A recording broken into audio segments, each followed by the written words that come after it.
Hey there guys, how's it going? Back with another video. So, I don't really want to pick on Deontay Wilder too much because, let's be honest, he's become a bit of an easy target at this point.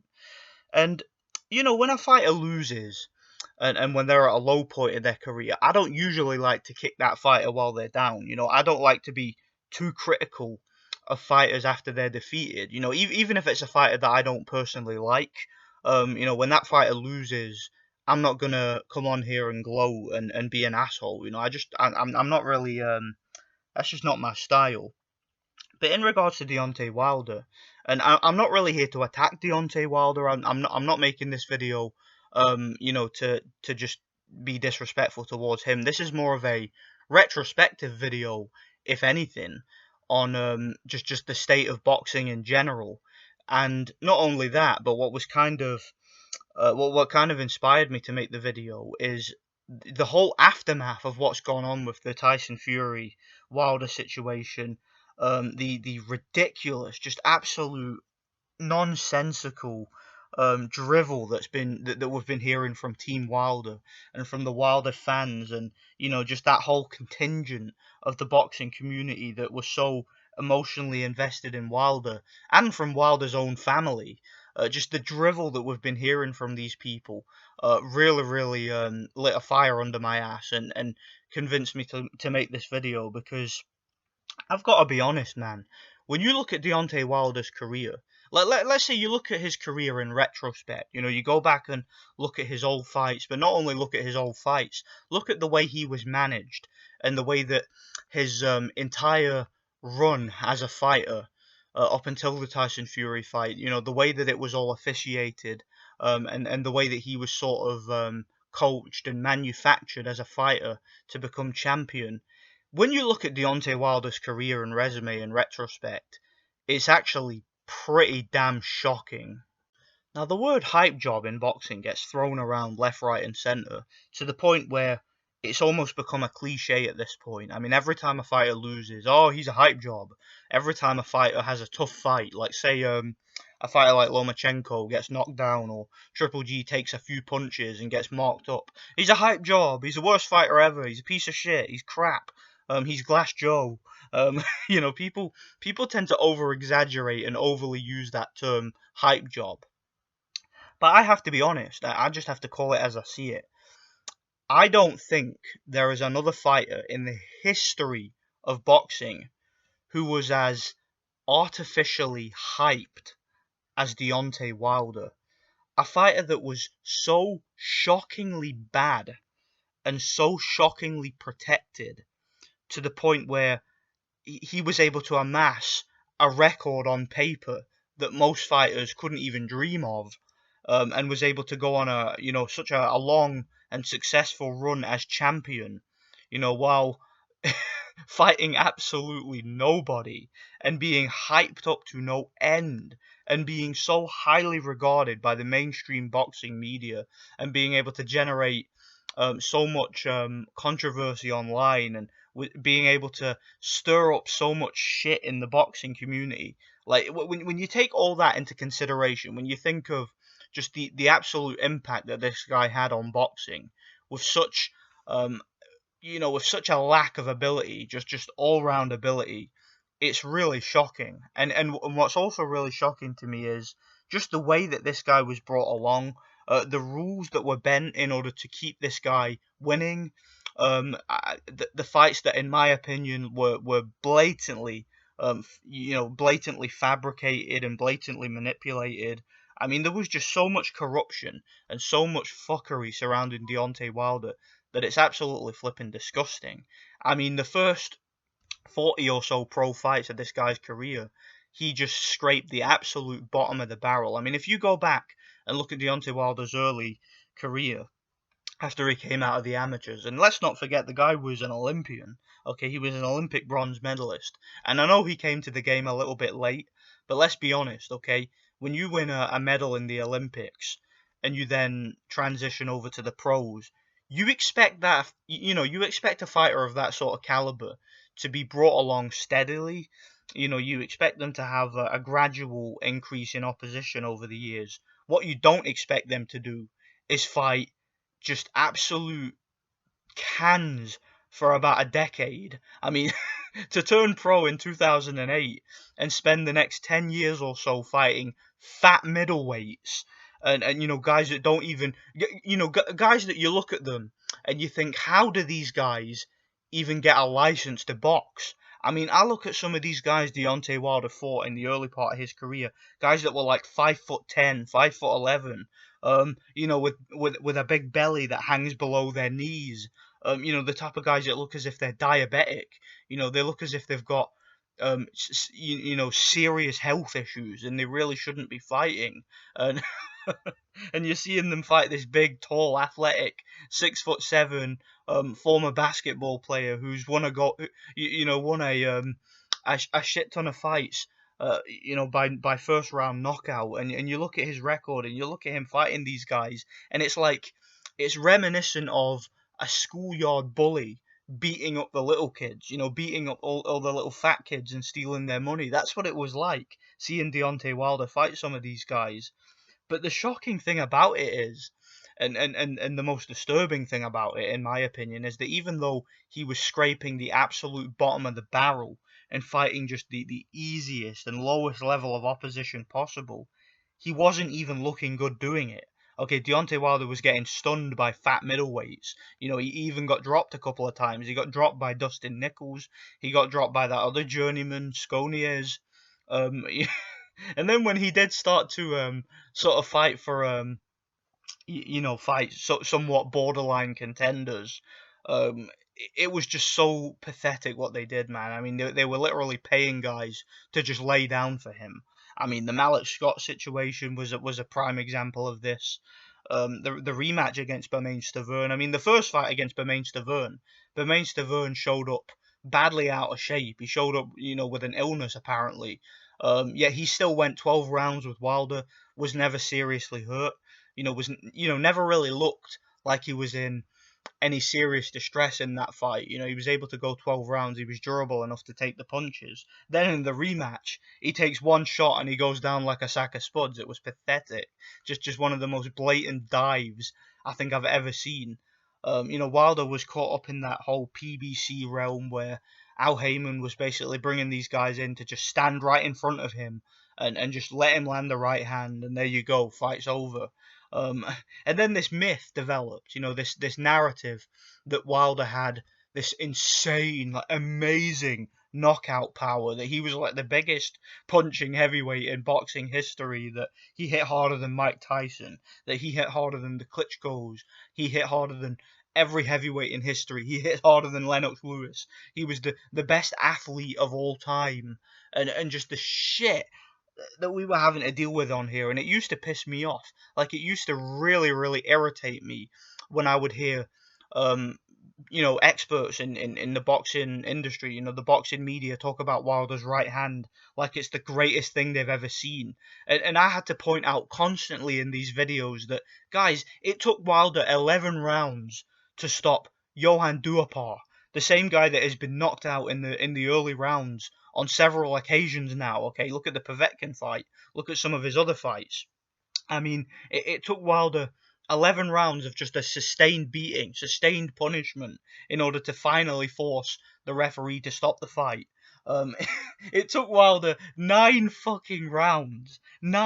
rounds to knock out Artur Szpilka, the same Artur Szpilka that has already been knocked out by Brian Jennings in the earlier rounds. He was knocked out in 2 rounds by Derek Chisora. He was knocked out in 3 rounds by Adam Kaunatsky. None of those guys I just mentioned, Adam Kaunatsky, Derek Chisora, or Bryant Jennings, none of those guys are in contention for biggest punching heavyweights of all time, are they? So the fact that all of those guys were able to just destroy Artur Szpilka, yeah, it took Deontay Wilder 9 rounds, you know, to come from behind, because he was losing that fight, to come from behind to finally land a fully fledged, full charged, well placed, accurate right hand on the chin that Artur Szpilka moved right into. Okay, so it landed with full force, you know, and he was in a southpaw stance, so he was sort of perfectly lined up for it. It took just the perfect shot from Wilder to get a guy like Artur fucking Szpilka out in the 9th round. And because of that, people think that Wilder is like the biggest puncher of all time. People saying he hits harder than Lennox Lewis and Vladimir Klitschko and stuff like that. Just absolute. Oh, that used to wind me up. It really did. I mean, you would see Wilder getting outboxed by journeyman level heavyweight people like people like Gerald Washington was outboxing him before he got prematurely stopped for no reason whatsoever. I mean, again, it was one of them PBC stoppages. I mean, Wilder for a fat out of shape Chris Arreola who took the fight on a few weeks' notice. And then the thing with Deontay Wilder that also pissed me off, and it's part of the reason I wanted to make this video, is how much money and how much corruption and how much fuckery and skullduggery that was involved in keeping this guy safe from dangerous contenders. Now, every single time, does anybody else here not think that it's a little tad bit suspicious that every single time this guy had to fight a real opponent, opponent who wouldn't lay down for him, an opponent who was, up there in the rankings and who was coming for the title, every time that happened, what happened? There was a failed drug test. Okay, a failed, and I use the word failed in quotations, and I've spoke many times on here about how drug testing in boxing is used as a weapon. We call it weaponized drug testing, and it's essentially used to keep fighters like Deontay Wilder safe from facing real competition. There was the whole thing with Povetkin, total stitch up job. If to anybody who looks into that situation, you can tell it was a total stitch up. The same thing happened with Dillian White, with Ortiz, with Varsic. All these guys who, were up there in the rankings and who were a threat to Deontay Wilder and a threat to his reign as champion, all of a sudden mysteriously fail a drug test. It was shocking, man. It was absolutely fucking pathetic. I mean, the lengths that they went to protect this guy was flat out pathetic. Then it came to Tyson Fury. Now, Tyson Fury had been on a binge, basically a coke binge. He'd been out of the ring for a couple of years. He'd engaged in alcoholism. Junk food. He'd been going through depression. He'd been dealing with a lot of mental health issues and stuff like that. He came back, and Deontay Wilder essentially decided to cherry pick him. That was essentially what that first fight was. It was a cherry pick gone wrong. Deontay Wilder and his team saw an opportunity to fight an out of shape, underprepared Tyson Fury, and they thought that look, they were getting him at the right time. Then of course it backfired on them because the fight ended up as a draw, and they then had to give Tyson Fury a rematch. Of course, we saw what happened in the rematch, and now that brings us to where we are now with Deontay Wilder. Because of all the things I just mentioned, because of all the skullduggery and all the false narratives and all the hype that was surrounding this guy, when he ultimately met his inevitable fate, when he ultimately got bitch slapped by an in shape, motivated Tyson Fury, not the out of shape recovering alcoholic Tyson Fury that he fought the first time. No, he fought an actual in shape Tyson Fury who had a proper training camp this time and had a proper trainer in his corner. And then the inevitable happened. Deontay Wilder got absolutely humiliated and exposed, and not only beaten, but he was beaten in a certain fashion that's hard to recover from. He took a sustained battering in the fight, and even though you had a black American referee who was on Tyson Fury's case and was trying to do everything he could to keep Deontay Wilder in the fight, give him every chance he could to win, it wasn't enough, and Wilder got beaten down, he got exposed, he got humiliated, and because of all the hype and narratives that were out there on this guy being the biggest puncher of all time and being such a great athlete, people couldn't believe it. They just couldn't bring themselves to believe that their hero, their greatest punching heavyweight of all time, had gotten exposed by a guy like Tyson Fury. So what they then decided to do was they decided to latch on to every single excuse, every single inconsistency that they could find in order to delegitimize the loss. I mean, you're seeing pimps on here like that fat cunt 78 Sports TV, or that other fat cunt Dante's Boxing Nation. All these big dumb retarded black supremacists who had put so much stock into Deontay Wilder, coming up with these conspiracy theories. Now, it's funny to me. See, this is the thing about the boxing community that just makes me shake my head in just complete disappointment. It's funny to me when I make a video talking about a fighter who may have potentially loaded his gloves, because I point out some inconsistencies. I point out the fact that this particular fighter, and I'm not going to use his name in this video, but I point out that a particular fighter was able to get away with not having his wraps observed by a member of the opponent's team in his hometown. I point out the fact that the trainer of that said opponent brought this up in a press conference, and tried to bring light to it that it was swept under the carpet. I point out the fact that this fighter did something in the ring that he's never done before, which is keep his gloves on until the cameras were gone. I pointed out all those inconsistencies in that video and made a presentation about it, just speculating on what I saw, based on what I'd researched and what I noticed at the time. And I got absolutely destroyed for that video. I got absolutely slaughtered. I got bashed. I got called a hater. I got called a piece of shit, a conspiracy theorist. And I'm sure if you guys have followed my channel, you know what I'm talking about. I got so much shit for that video. I got threatened with legal action. Just so much shit I got for that video that it was ridiculous. Yet this situation here with Tyson Fury, we have a situation where you can clearly see footage of Tyson Fury in the changing room having his hands wrapped. Deontay Wilder's co-trainer, JD's, is in the room with him. Okay, he's looking at the wraps. He's smiling. He's having a good time. Okay, the commissioner there. There was so much media attention on this fight. There was cameras everywhere. He took the gloves off after the fight. I mean, you could see the wraps. Everything was above board. There was absolutely no cause for concern whatsoever. Yet you've got all these channels on here now making all these conspiracy theories, all these videos talking about Tyson Fury had loaded gloves, he was on steroids, he had the padding removed from his gloves, or his hands were being wrapped illegally, or he was fighting dirty, this, that, and it's all this conspiracy shit that they're coming up with, and all these baseless accusations, and somehow they're able to get away with it. Yet when I do something like that, and I provide clear evidence and clear inconsistencies of a situation just like that, I get slaughtered, I get attacked, I get called disingenuous, I get called a hater, this, that, and the other. But these guys and their viewing audience of absolute fucking morons. I mean, go and look at the comment sections of one of these videos. Go on that piece of shit Dante Boxing Nation's channel and look at the comments he gets when he does a conspiracy theory about Wilder, and all these people saying that, again, with no cause for concern whatsoever, no evidence, no inconsistencies, nothing. Only the only inconsistency in the minds of these people is the fact that their hero, the guy that they thought, because the boxing media lied to them, they thought was a great fighter, they thought was one of the best heavyweights of all time, and one of the biggest punchers of all time,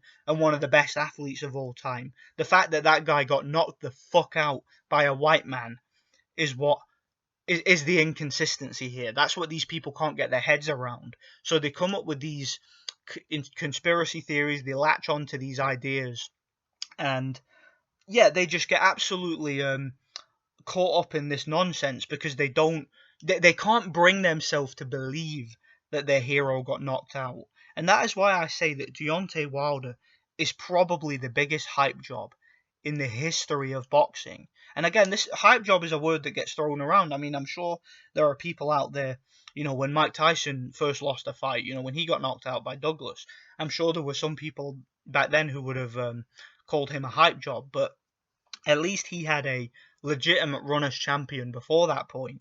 He actually knocked out some world level heavyweights, whereas Deontay Wilder won a vacant belt that was vacated by the great Vitaly Klitschko who Wilder could have fought when he was a contender, but he opted not to fight Vitaly Klitschko. And when Vitaly decided to go into politics and vacate his title, it was then picked up by that fat lump of shit, Bermane Stiverne. And Wilder saw his opportunity and got the title. And since then, he went a good few years without fighting a mandatory. The only mandatories that he fought were, of course, Stavern was one of them, and Dominic Breazeale, guys like that. So the mandatories that Deontay Wilder fought were mandatories that the WBC knew that he would be happy with. Basically, they sort of manipulated those rankings. They used fake drug tests to get potential dangerous opponents out the way. Because let's be honest, Povetkin would have knocked the shit out of Deontay Wilder. If that fight had happened in 2016, Povetkin would have absolutely exposed him. He would have done the same thing to Wilder that Tyson Fury did. Maybe not as quick, but he would have definitely done it. He would have definitely knocked Deontay Wilder out. I mean, Dillian White would have done the same. He would have knocked Deontay Wilder out. And as far as Luis Ortiz goes, Luis Ortiz was an overrated fighter who was in his 40s by the time Wilder got him. So I don't really and that was a really tough fight. He gave Wilder a beating, beat the shit out of him, and busted him up in there and should have really stopped him. But the referee and the ringside doctor, of course, protected Wilder. Gave him more time to recover. So that's more evidence right there of corruption in Wilder's favour. So Wilder is a joke. He's a disgrace to boxing, and he is the biggest hype job in the history of boxing. I don't think I've ever seen anything like it. I really don't. I would definitely say, and this video has gone on too long, but yeah, man, it's shocking. Deontay Wilder, he will go down in history as one of the biggest laughing stocks in boxing. So yeah, that's all I've got to say really. So it's a sad situation what went on with Wilder. It really is. So it was talk about a rise and fall. So yeah, let me know what you guys think. Thanks for watching, and God bless.